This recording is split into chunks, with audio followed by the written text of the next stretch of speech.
የዜጎችን መብት ደህንነትና ሁለንተናዊ ተጠቃሚነትን እያረጋገጠ የሚገኝ የውጭ ሀገር ስራ ስምሪት የስራና ክህሎት ሚኒስቴር መቋቋሙን ተከትሎ የቅድሚያ ትኩረት ከሰጣቸው ጉዳዮች መካከል የውጭ ሀገር ስራ ስምሪት አንዱ ነው። ከዚህ ቀደም ስምሪቱ በርካታ ህገወጥ አሰራሮች በሰፊው የተንሰራፉበት ነበር። በመሆኑም ለተሻለ ህይወትና ስራ ወደ ተለያዩ ሀገራት የሚሄዱ ዜጎቻችን ላልተፈለገ ወጪና እንግልት ሲዳረጉ ቆይተዋል። ከዚህ በላይ በርካቶች ለሞትና ለከፍተኛ አካል ጉዳት ሲዳረጉ ቆይተዋል። የስራና ክህሎት ሚኒስቴር ፍልሰት አይቀሬ ነባራዊ ሁኔታ መሆኑን ከግምት በማስገባት የውጭ ሀገር ስራ ስምሪት ስርዓቱን ለማሻሻል የተለያዩ የሪፎርም ስራዎችን እየተገበረ ይገኛል።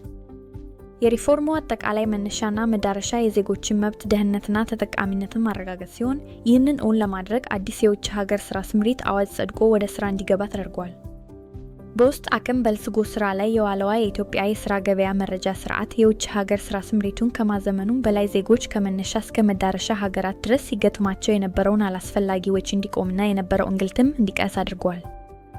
በውጭ ሀገር በሚፈጠሩ የስራ ዕድሎች ላይ ለመሰማራት ለሚፈልጉ ዜጎች ስርዓተ ትምህርት ተቀርጾ በመላ ሀገሪቱ በሚገኙና በተመረጡ የቴክኒክና ሙያ ተቋማት ስልጠና እንዲወስዱና ብቃታቸውንም በምዘና እንዲያረጋግጡ የሚያስችል ስርዓት ተዘርግቶ ተግባራዊ የተደረገ ይገኛል።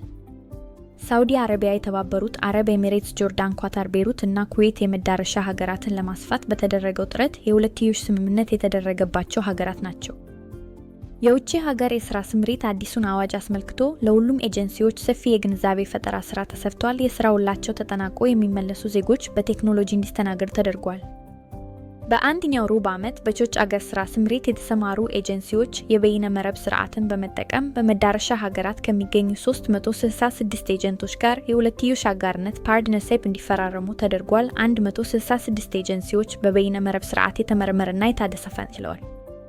የመዳረሻ ሀገራትን ማስፋት የዜጎችን ደህንነትና ክብር ለማስጠበቅ እየተከናወኑ የሚገኙ ተግባራትን ማጠናከርና የዜጎችን ሁለንተናዊ ተጠቃሚነት ማላክ በበጀት ዓመቱ ቀሪ ወራት በትኩረት የሚሰሩ ስራዎች ናቸው። የስራ ክህሎት ሚኒስቴር